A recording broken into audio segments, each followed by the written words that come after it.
In a village surrounded by rolling green hills and tall ancient trees, there lived a young girl named Ayana. Ayana was known for her curious spirit and love of stories. Her grandmother, Nia, would often tell her about the sunbird, a mythical creature with feathers of fire that only appeared to those who needed its guidance most. "One day you may have to seek the sunbird," Grandmother Nia said, her eyes twinkling like stars. Ayana would laugh and shake her head, thinking it was just a tale. But life, as she would soon learn, is full of unexpected journeys. One year, the rain stopped. The river that once sang through the village was now silent, and the crops that fed the people withered. Ayana watched as hope faded from the eyes of the villagers. Her grandmother's stories of the sunbird came back to her mind, but now they did not seem so impossible. "Grandmother, what if the sunbird could help us?" Ayana asked one evening. Nia's face was grave, but she nodded slowly. "If you believe in it, Ayana, then the path to the sunbird will reveal itself." At sunrise, Ayana said goodbye to her grandmother and set out on the path that led to the forest. Her heart pounded with both fear and excitement. The forest was alive with sounds, the calls of birds, the rustle of leaves, and the soft hum of insects. She had only ever heard about this forest in stories, where brave souls faced challenges to find what they sought most. As she walked deeper, a sudden flutter of wings caught her eye. A small bird with bright, iridescent feathers darted past her. Ayana followed, hoping it would lead her closer to the sunbird.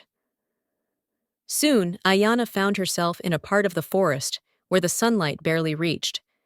The air grew cold, and she felt as if eyes were watching her. Suddenly, the shadows moved, shifting and swirling until they became dark beasts with glowing eyes. They blocked her path, growling low and deep. Ayana took a deep breath, recalling her grandmother's words.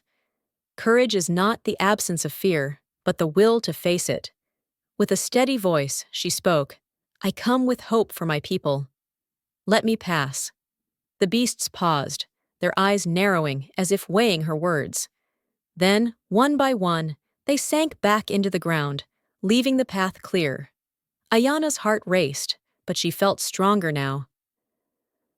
After hours of walking, Ayana reached a clearing with a pool that shimmered under the light of the moon. The surface of the water was so clear that when she looked into it, she saw not only her reflection, but also images of her village, the smiling faces of the people, the laughter of children before the drought. Tears pricked her eyes as she remembered why she was here. "I will not fail you," she whispered to the images. The water glowed softly, as if to show that it had heard her. A faint bird call echoed through the clearing, a sound that made her heart leap. The sunbird was near. Suddenly, the air grew warm, and a light brighter than the sun filled the clearing. The sunbird appeared, its feathers crackling with a soft golden flame.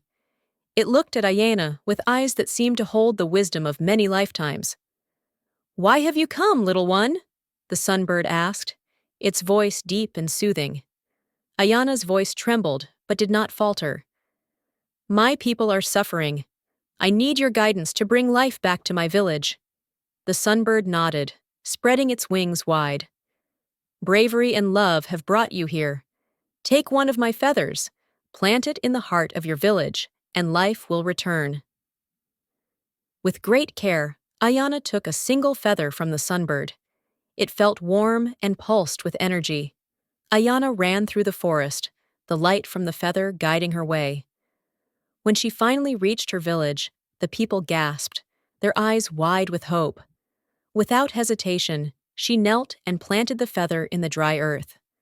The ground trembled, and a burst of light spread outward.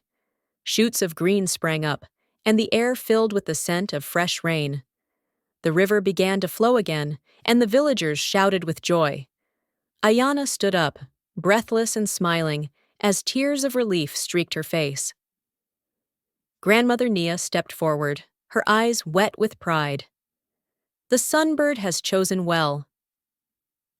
From that day, Ayana was known as the girl who followed the sunbird. Her story was told through songs and dances, a reminder that even in the darkest times, those who dare to seek hope will find it and share its light with others.